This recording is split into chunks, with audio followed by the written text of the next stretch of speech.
Hola estudiantes, estamos viendo la unidad 5, géneros discursivos y teoría de las secuencias. La idea es que los géneros se conformaron en la práctica que hacemos los hablantes con nuestra lengua como pequeñas fórmulas para hacer la comunicación más fluida. Si alguien se casa, le decimos eh, que sean muy felices. Ya no tenemos que pensarlo muchas veces. Hay cosas que ya salen, o las formas en las que nos saludamos, o no sé, los textos, por ejemplo, en un telegrama de renuncia ya están totalmente establecidos. Eso facilita, ¿de acuerdo? En este sentido, Bakhtin decía que el uso de la lengua se lleva a cabo en forma de enunciados, orales o escritos, eso es aparte, ¿no? Pero todos concretos y singulares. O sea, lo que una forma, de hecho, esta clase es una forma, un enunciado concreto y singular, pero pertenece a un género, eh, el de las clases. Entonces, Bakhtin decía que esas formas tienen que ver con diferentes esferas de la praxis humana. En este caso, bueno, ¿cómo damos una clase? ¿Cómo recibimos una clase, no? Cada enunciado separado es individual, pero cada esfera del uso de la lengua, por ejemplo, la didáctica, elabora sus tipos relativamente estables de enunciados. Y es a eso lo que llamamos géneros discursivos. Digo, la literatura hace los cuentos, las novelas, ¿sí? Y en este sentido, diferencia entre unos géneros primarios, esos que tienen que ver con las conversaciones más cotidianas, como decíamos antes, los saludos, las felicitaciones, los brindis, las conversaciones más íntimas, más sencillas, y otros géneros que implican una elaboración social y que implica más cosas, por lo menos. Otro nivel de formalidad, ¿de acuerdo? Y son los cuentos, por ejemplo, las conferencias, los informes de lectura que ustedes estuvieron haciendo. Lo que, digamos que hay 4 características con las que se va armando los géneros. El tema es una de las características que agrupa de alguna forma unos géneros y los diferencia de otros, las formas, las estructuras que tienen los enunciados, cómo están organizados, el estilo, eh, hablábamos de diferentes grados de formalidad, de diferentes tonos, de diferente selección del vocabulario. Y la orientación, la finalidad, el para qué ese enunciado tiene lugar. Yo sé que tenemos que llegar a definir bien géneros y que esto va a resultarnos bastante útil posteriormente, pero quisiera que partiésemos de pensar las secuencias discursivas, porque, por ejemplo, nosotros hemos visto artículos de opinión, artículos argumentativos, ¿sí? Que dentro mismo del artículo, por ahí tienen un fragmento en el cual el autor hace una pequeña narración de hechos, por ejemplo, estaba pensando en el artículo de Emiliano de las Casas de Lampedusa, donde en un momento se cuentan unos hechos para que quien lee esté informado de eso, y ahí hay una secuencia narrativa, o o de pronto se hace una descripción de algo para que lo entendamos, o se usan diferentes tipos de secuencias. Y entender eso cuando estamos leyendo un texto y poder identificar de qué se trata esa secuencia, nos va a poder permitir comprender mejor, porque le vamos a poder preguntar al texto, ¿para qué hizo esto el autor? Bueno, a ver, la narrativa que la usamos todos en el cotidiano, ¿sí? Tiene como característica principal que es una cantidad de acciones llevadas a cabo en un tiempo, ¿no? Las acciones se suceden en el tiempo. Hay muchos conectores temporales, ¿sí?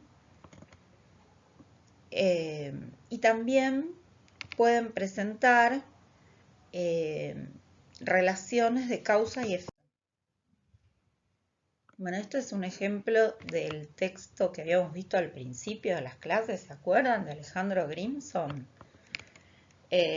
Fíjense, esa es una secuencia. Diríamos que hay tres temporalidades, ¿no? De izquierda a derecha.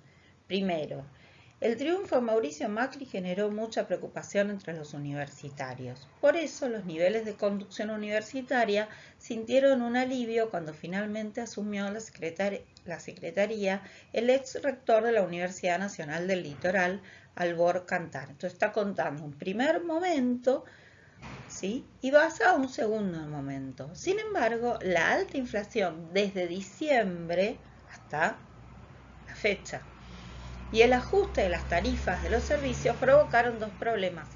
Aceleraron los reclamos gremiales y tornaron inviable el presupuesto previsto para los gastos operativos. Hay un antes y ahora un después.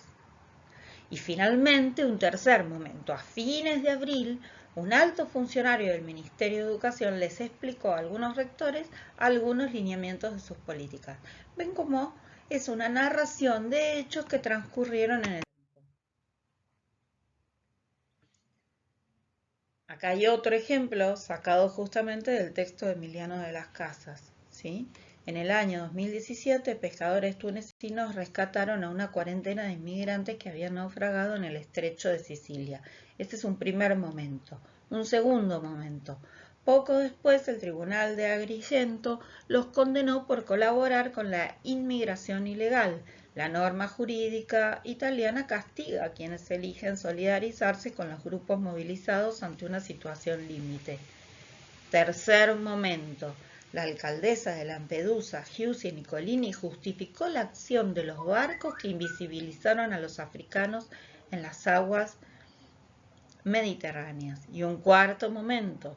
El asombro de la prensa y las afirmaciones de los políticos redirigieron el debate hacia una de las lecturas posibles, la que articula el accionar de los marineros con la legislación vigente y desde allí a las políticas migratorias de Italia. ¿Se entiende la línea temporal? La descriptiva, la secuencia descriptiva, también la usamos muy a menudo. La usamos cuando alguien dice, le refiere a otro cómo es algo, algo que uno conoció y el otro no. A veces, es más, cuando le preguntamos, ¿y cómo estás? Y el otro describe cómo se siente. O eh, al final conociste a la novia de tu hermano, sí, ¿y qué tal es? Y uno empieza a describirla. Eh, o una materia, o una, ¿no? Digo, hay cosas, diferentes formas de, a veces son personas, situaciones, sentimientos que de pronto paramos lo que estábamos narrando para describirlos. Acá no hay avance temporal. Hay un uso de verbos de estado, ser, parecer, semejar, caracterizarse, y adjetivos, comparaciones, imágenes sensoriales, metáforas, adverbios, ¿sí? Formas que nos van a transmitir cómo es algo. En el texto que nosotros vimos de Aimé Vega Montiel al principio de la unidad 4, vieron que en el segundo o tercer párrafo, ahora no lo tengo en mente, pero en la primera página, ahí nomás de empezar, muestra cómo define la Asamblea General, cómo definió la Asamblea General de las Naciones Unidas la violencia de género. Y en el momento en que la define, la describe. Si uno dijera, contame, ¿qué es la violencia de género? Bueno, te voy a describir qué es. y incluye actos que infligen daño o sufrimiento físico, mental o sexual, y también las amenazas de tales actos, la coerción o las privaciones arbitrarias de la libertad en el espacio público o en el privado.